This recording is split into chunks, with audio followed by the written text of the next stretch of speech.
Assalamualaikum warahmatullahi wabarakatuh. Welcome back to my channel.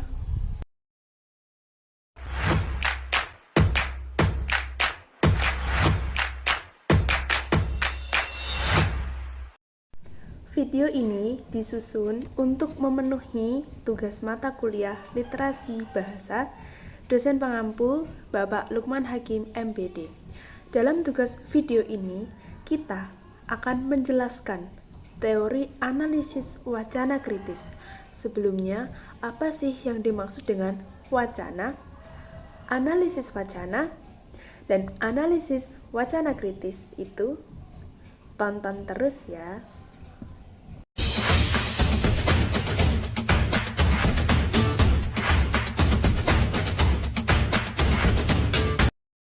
Baik, jadi wacana merupakan salah satu kajian dalam ilmu linguistik, yakni bagian dari kajian pragmatik. Wacana memiliki kedudukan lebih luas dari klausa dan kalimat, karena wacana mencangkup suatu gagasan dan konsep suatu teks. Setiap tindak komunikasi merupakan bagian dari wacana. Karena komunikasi melibatkan penyampaian pesan, penerima pesan, dan pesan atau kesatuan makna yang utuh yang ingin disampaikan.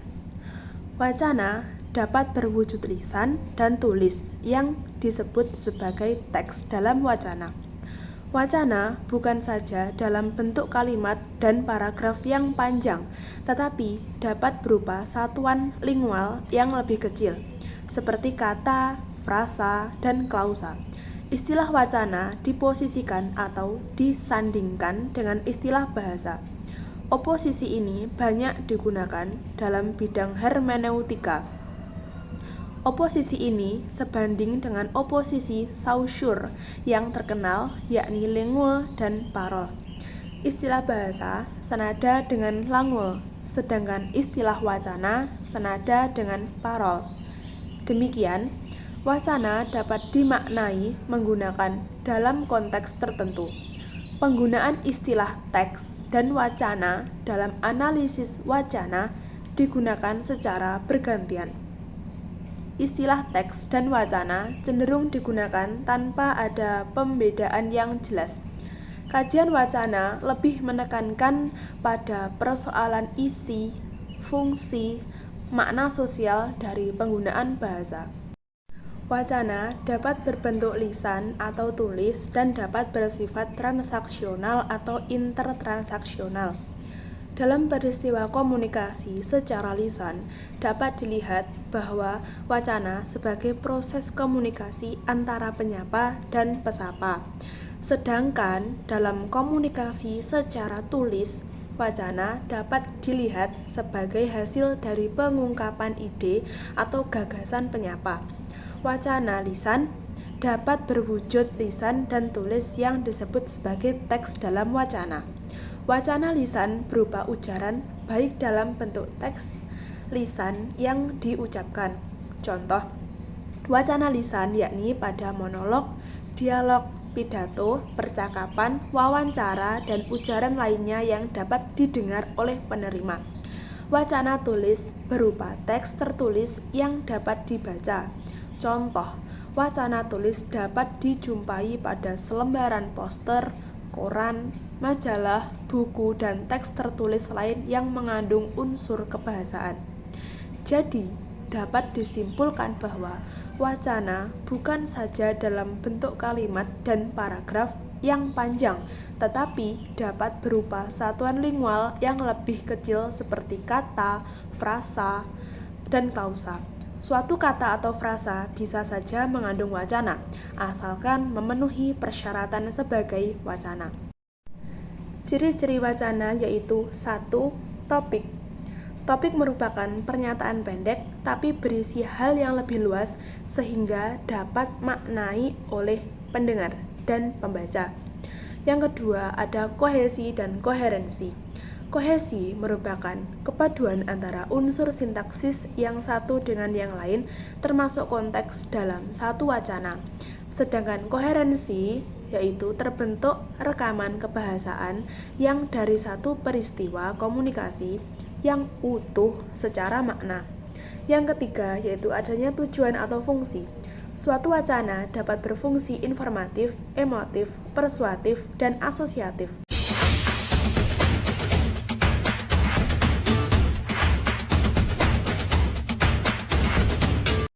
Poin yang kedua yaitu analisis wacana. Apa sih analisis wacana itu?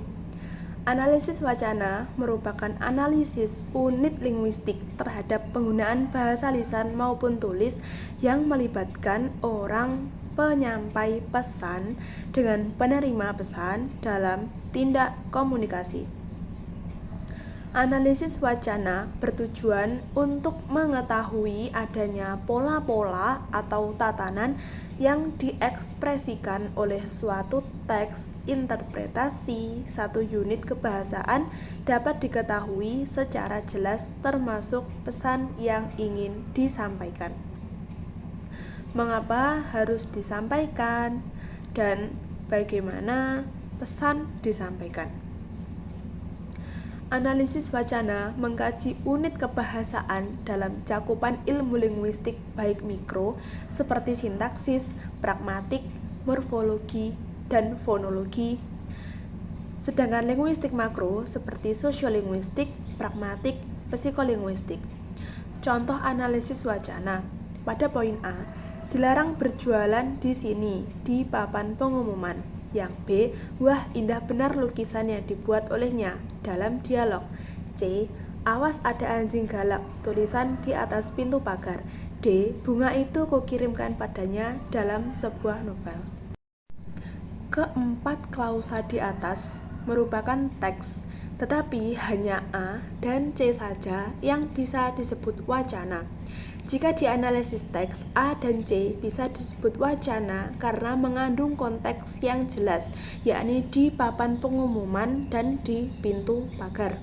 Memiliki kesatuan makna yang utuh, yakni berupa peringatan dan larangan. Pembaca akan dengan mudah menafsirkan pesan yang disampaikan oleh penulis. Sebaliknya, poin B dan D bukan merupakan wacana, walaupun berada pada konteks yang jelas, tetapi tidak ada kesatuan makna yang jelas, yakni pada morfemnya dalam kalimat B dan ku dannya dalam kalimat D tidak mengandung koherensi yang jelas, sehingga pembaca akan kesulitan menafsirkan siapa yang menerima pesan tersebut. Oleh sebab itu, kesatuan maknanya tidak utuh. Suatu tindak komunikasi berusaha untuk menyampaikan pesan, akan tetapi jika pesan yang berusaha disampaikan tidak ada, maka terjadilah kegagalan. Melalui analisis wacana ini dapat digunakan untuk mengetahui kandungan pesan sebuah teks.